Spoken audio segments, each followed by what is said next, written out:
ധ്യാൻ ചേട്ടാ, ധ്യാൻ ചേട്ടൻ്റെ ഈ ഇന്റർവ്യൂകളൊക്കെ കണ്ടിട്ട് ആളുകൾ ചോദിക്കാറുണ്ട്, ഈ നെറ്റ്ഫ്ലിക്സിലൊക്കെ ഭയങ്കര ഫേമസ് ആയിട്ടുള്ള ആളുകൾ ഇരുന്ന് സംസാരിക്കുന്ന ടോക്ക് ഷോകളൊക്കെ ഉണ്ടാവാറുണ്ടല്ലോ. ഇപ്പം കരൺ ജോഹർ ഷോ ഒക്കെ പോലെ, കോഫി വിത്ത് കരൺ പോലെ, അങ്ങനെ ഏതെങ്കിലും വലിയൊരു ബ്രാൻഡ് ഒരു ഭയങ്കര വലിയൊരു പ്രൊജക്ട് പോലെയൊക്കെ വന്ന് സമീപിച്ചിട്ടുണ്ടോ?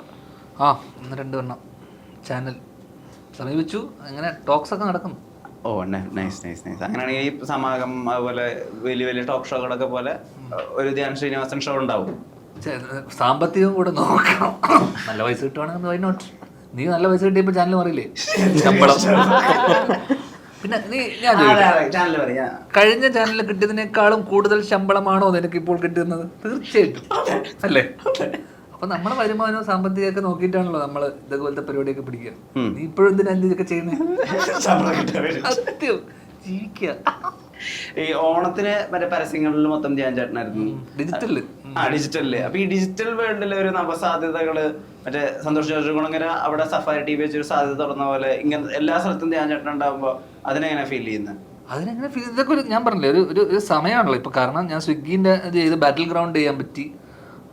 ചെയ്യാൻ പറ്റാത്ത മൈജി പോയി എന്ന് വെച്ച് കഴിഞ്ഞാൽ ഇതിനൊക്കെ പല കാരണങ്ങളുണ്ട്. ചെയ്യാൻ പറ്റാത്തൊരു 10ഓളം പരസ്യങ്ങളുണ്ട് ഇതിനിടയിൽ. അപ്പൊ ഇതൊരു സമയം, കാരണം എല്ലാ കാലവും ഈ സീസൺ ഉണ്ടാവില്ല. കാരണം ഇനിയിപ്പോ നമ്മളെ കണ്ടുമെടുക്കും. കാരണം എപ്പോഴും ഈ സാധനം ഉണ്ടാവണമെന്നില്ല. അപ്പൊ നമ്മൾ ആ കറക്റ്റ് ആ സമയത്ത് നമുക്കൊരു ഒരു ഡിജിറ്റൽ നമുക്കൊരു സ്പേസ് ഉണ്ടെന്ന് നമുക്ക് തോന്നുന്ന സമയത്താണല്ലോ ആൾക്കാർ വിളിക്കുന്നത് നമ്മളെ. ആ സമയം നമ്മൾ കൃത്യമായിട്ട് നമ്മൾ ഉപയോഗിക്കുക, നമ്മൾ അതിനെ വിനിയോഗം ചെയ്യുക എന്നുള്ളത് മാത്രമേ ഉള്ളൂ. അപ്പൊ എനിക്ക് ആ സമയം ഉണ്ടായിരുന്നു, കൃത്യമായിട്ട് ഒരു ഗ്യാപ്പ് കിട്ടി. അപ്പൊ എന്തുകൊണ്ട് നമ്മളെ ചെയ്യുന്ന അതേ ജോലിയാണ് എന്ന് വെച്ച് കഴിഞ്ഞാൽ ബ്രാൻഡിനെ പ്രൊമോട്ട് ചെയ്യുന്നു, അഭിനയം തന്നെയാണ്. ആ സമയത്ത് എനിക്ക് തോന്നുന്നു ആ ഓണത്തിന്റെ സമയം വന്നപ്പോൾ കുറച്ച് സമയം എനിക്ക് കിട്ടിയപ്പോൾ എല്ലാ ദിവസവും ഒരുവിധം ഒരു 4-5 എനിക്കൊന്ന് 5-6 എണ്ണം ചെയ്തു അതുപോലത്തെ.